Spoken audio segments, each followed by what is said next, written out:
Hello student, आपने पिछले lecture में पढ़ा था एक्सक्रीशन और एक्सक्रीशन इन डिफरेंट एनिमल्स किस ऑर्गन के द्वारा करते हैं। उसके बाद एक्सक्रीटरी सिस्टम पढ़ा था, excretory system in human beings, और उसके बाद किडनी की स्ट्रक्चर के बारे में जाना था। अब जो नेक्स्ट पढ़ेंगे हम नेफ्रॉन पढ़ेंगे। नेफ्रॉन क्या होते हैं?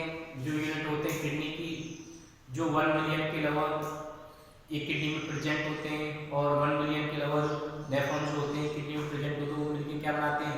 किडनी का फॉर्मेशन करते हैं। किसका फॉर्मेशन? किडनी का। ये नेफ्रॉन्स जो होते हैं किडनी के अंदर फिल्ट्रेट यूनिट होते हैं। क्या करते हैं? फिल्ट्रेट यूनिट होते हैं जो फिल्ट्रेशन का काम करते हैं। ठीक है, सबसे पहले हम नेफ्रॉन की स्ट्रक्चर के बारे में जानते हैं। नेफ्रॉन की स्ट्रक्चर क्या क्या होती है देखते हैं। नेफ्रॉन की स्ट्रक्चर में आपको एक गुच्छे लाइक स्ट्रक्चर दिखाई देगी, बंच लाइक स्ट्रक्चर। ठीक है, जो कैपिलरीज की बनी हुई होगी उसे हम बोलते हैं ग्लोमेरुलस। किसकी बनी हुई होती है? कैपिलरीज की। इसके बाद एक कप शेप होती है स्ट्रक्चर जो कवर कर रखती है किसको? ग्लोमेरुलस को। कप शेप स्ट्रक्चर का नाम है बोमन कैप्सूल। क्लियर है? ये आपको दिखाई दे रही है बोमन कैप्सूल। क्लियर? जो गुच्छे को क्या तरह कवर करके रखता है। इस गुच्छे से बोमन कैप्सूल बोल सकते हैं। ग्लोमेरुलस क्या काम करता है? ये फिल्ट्रेट करता है किसको? ब्लड को। तो फिल्ट्रेट जो पार्ट होता है, सब्सटेंस होता है, वो क्या होता है? Bowman capsule. क्लियर है? इसके बाद ये बोमन कैप्सूल जो होता है उसे ट्यूब लाइक स्ट्रक्चर दिखाई देती है जिसे रीनल ट्यूबुल बोलते हैं। क्या बोलते हैं? Renal tubule. रीनल ट्यूबुल के डिफरेंट रीजन होते हैं।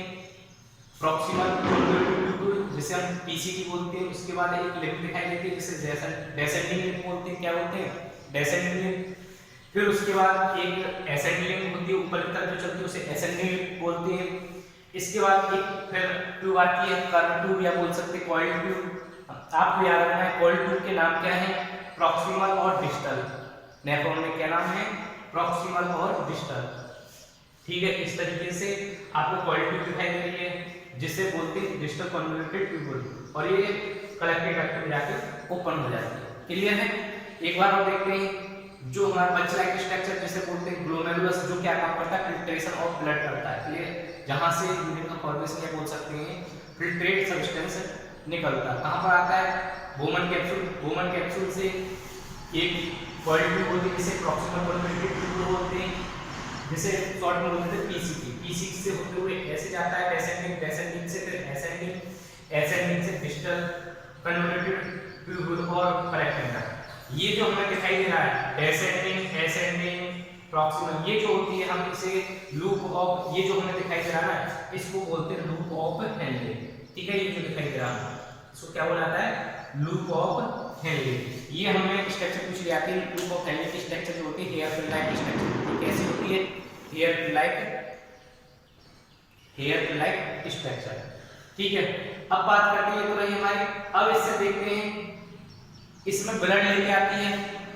कैपिलरीज का नाम क्या है? अफरेंट आर्टरियोल। क्या नाम है? अफरेंट आर्टरियोल। जो कहां पर लेके आते हैं? ग्लोमेरुलस। किस लिए? फिल्ट्रेशन होगा यहां पे ब्लड का। फिर उसके बाद जो फिल्ट्रेट ब्लड जो होता है वो कहां जाता है? Efferent arteriole. और एफरेंट आर्टरियोल के द्वारा फिर वो जो होती है वो पैरेलल हो जाती है रीनल ट्यूब के। उस पैरेलल होने के कारण इसे हम बोलते हैं पेरिट्यूलर कैपिलरीज। क्या बोलते हैं? पेरिट्यूलर कैपिलरी, जो इसके पैरेलल चलती है। प्रॉक्सिमल, डेसेंडिंग के पैरेलल, ठीक है, एसेंडिंग और डिस्टल, इस तरीके से उसके पैरेलल होती है। क्यों होती है? क्योंकि वन टाइम में जो फिल्ट्रेट हो जाता है, क्या हो जाता है?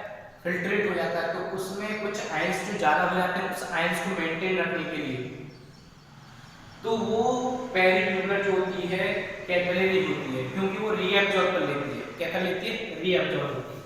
इसमें मैंने बताया था हेयर पिन लाइक स्ट्रक्चर क्या बोलते हैं? Loop of Henle. और यू शेप जो दिखाई दे रही है आपको उसको बोला जाता है वासा रेक्टा। क्या बोला जाता है? वासा रेक्टा को यू शेप बोला जाता है। ठीक है, इस तरीके से ये क्या काम करती है? रीअब्जॉर्प्शन में हेल्प करती है। किसमें? क्योंकि आयंस को होते हैं मेंटेन रखनी है। कुछ साल्ट होते हैं, आयंस होते हैं, मिनरल्स होते हैं, उनको क्या करना? रीअब्जॉर्प्शन द्वारा मेंटेन करना। ठीक है, ये पेरिट्यूलर जो होती है उसके पैरेलल होती है। ये तो रही नेफ्रॉन की स्ट्रक्चर। देखिए आपने नेफ्रॉन की structure, glomerulus, bunch like structure, cup shape, Bowman capsule, जहां पर फिल्ट्रेट आता है, फिल्ट्रेट जो होता है रीनल ट्यूब, नाता रीनल के किस रीजन में, प्रॉक्सिमल कॉन्वोल्यूटिड, फिर वहां से डेसेंडिंग जाएगा, डेसेंडिंग से क्या जाएगा एसेंडिंग, एसेंडिंग से डिस्टल कॉन्वोल्यूटिड ट्यूबुल, ठीक है, पीसीटी और डीसीटी। अब इसके पैरेलल जो होती है पेरिट्यूबुलर, क्या होता है पेरिट्यूबुलर कैपिलरी जो होती है, जो क्या काम करती है, रीअब्जॉर्प्शन में हेल्प करती है। क्यों? क्योंकि इसमें वन टाइम में क्या होता है, फिल्ट्रेशन ज़्यादा हो जाता है, सब्सटेंस ज़्यादा निकल जाते हैं, जिसकी वजह से उनको रीअब्जॉर्ब करने के लिए, आयन को मेंटेन करने के लिए पेरिट्यूबुलर कैपिलरी होती है। क्लियर हो गया? यूसेट आपको पता चल गया, उसे वासरेक्टम बोला जाता है, hair like structure group of tablet. पूछ जाता है जो इससे जो फिल्ट्रेट होकर क्या बनता है, यूरिन बनता है, लास्ट में जो कलेक्टिंग करने में आता है वो क्या होता है, यूरिन होता है, ठीक है। यूरिन जो होता है वो यूरेटर से होते हुए यूरिनरी ब्लैडर में पड़ जाता है, ये नेफ्रॉन, नेफ्रॉन से किडनी, क्लियर है। इसके बाद आता है pH of urine. PH of urine क्या होता है, 6.0, याद रखना आपको हमेशा के लिए। पीएच ऑफ यूरिन जो होता है एवरेज कितना होता है, 6.0, क्लियर है। ये तो हो गया आपकी नेफ्रोलॉजी स्ट्रक्चर, आपने यूरिन जो फिल्ट्रेट होकर जो बनता है, ठीक है, मेटाबॉलिक वेस्ट, उसे नाइट्रोजनस वेस्ट जिसे हम बोलते हैं यूरिन, उसका पीएच पता चल गया आपको, 6.0 के एवरेज लगभग होता है। इसके बाद फंक्शन ऑफ किडनी देखते हैं।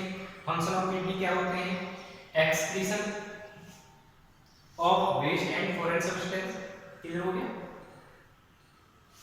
Excretion of waste and foreign substance, excretion करना किसका, वेस्ट का, फॉरेन सब्सटेंस का।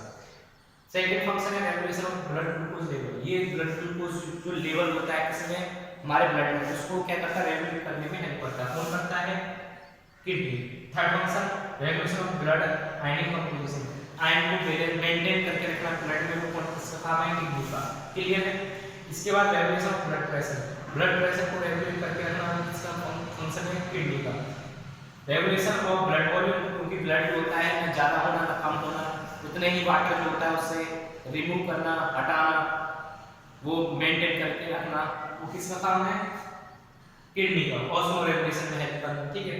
इसके बाद रेगुलेशन ऑफ ब्लड पीएच, जो पीएच जो ब्लड का पीएच है वो रेगुलेट करके रखना, मेंटेन करके रखना, वो किसका काम है, किडनी का। कितना लगभग 7.3 to 7.5, क्लियर है। इस तरीके से ये क्या है, डिफरेंट फंक्शन है इसके किडनी की। Excretion of waste and foreign substance, या बोल सकते हैं metabolic waste and foreign substance को एक्सक्रीट करना, ये kidney function. Regulation of blood glucose level, ये फंक्शन हो गया।